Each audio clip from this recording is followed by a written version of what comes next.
Among Us is a game that rose to popularity in the past few months. It has been out for 2 years, but for most of the time being out, there has not been a lot of players.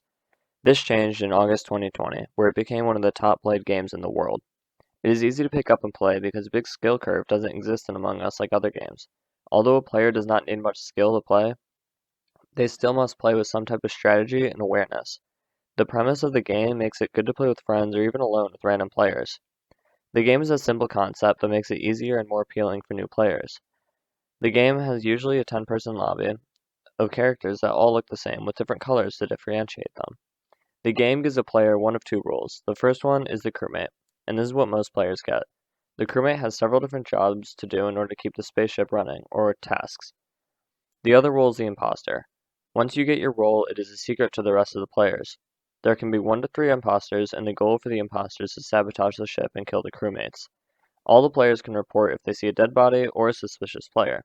This puts all the living members of the crew into a chat where they can choose who they think it is. The player that got the most votes is kicked off the ship and out of the game. If every imposter is voted off, then the crewmates win. Another way for the crewmates to win is to finish all of the tasks. On the other hand, for the imposters to win, all they have to do is make sure there is an equal number of crewmates to imposters. For example, if there are 2 imposters left and they kill or vote off the 3rd crewmate, then the imposters win. I had a good time playing this game, and I've had multiple fun experiences while playing it. The aspect of teamwork and trusting your teammates is important. One failure can make the game harder to win for the crewmates. On the other hand, if the imposter makes one little mistake or slip up, they could lose the whole round. The limited amount of space for error makes this game addictive as well as stressful. The sounds and text on screen also help set the mood for the game. The text format lets the players understand the feel of the character they are playing and the importance of the job. For example, the text when the imposter is shown is red with distorted letters. It shows the evil intentions the imposter has. The sounds for the game and the introduction give the crewmates the feel as if they are a detective, and the imposter is an evil character. The kill scenes play an almost ear-piercing sound that shows the pure evil in the imposter and lets the crewmate finally understand which teammate is the one that betrayed them. The game has hidden themes of betrayal and trust. It teaches the players to be careful who they trust because one of your closest allies could turn on you at the last minute. This goes for if the teammate is a crewmate as well as the imposter. It takes one of the fellow crewmates to call you sus, or them to just join the others in voting you off. The trust is needed by the crewmates to complete the mission. The imposter would betray the crewmates by posing as one of them. They gain the trust the crew members need from each other and kill them. Now, this does not mean that your friend might kill you if you are not careful, but a less dramatic version of that. On another note, the other aspect of the game is the chat. Whether you want to call with your friends or you're chatting in the in-game chat feature that can be seen in the video, there's lying and deceit. In this video specifically, you can see how I am the imposter and I'm trying to get everyone to vote off their fellow crewmates.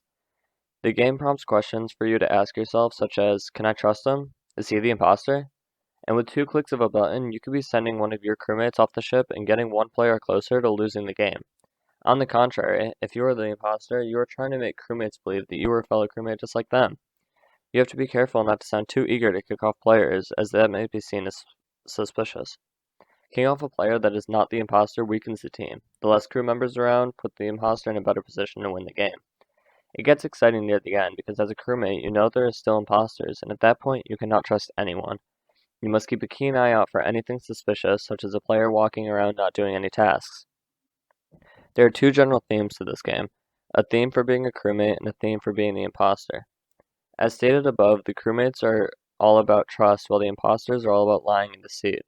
You can relate these 2 themes to real life. One example of this is that you are throwing a surprise party. It is positive, but it's still deceit.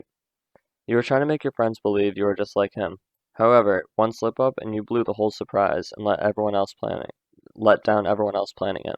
For the trust side, people are showing trust when they tell you about the surprise party. Any way you put it, this game is addictive, stressful, and definitely entertaining. Whether it is hopping into a game with random people or you and your friends just want to have some fun bonding time while they're away at college. It is fun while also having the deeper meaning of trust when you are a crewmate and lying and deceit as an imposter.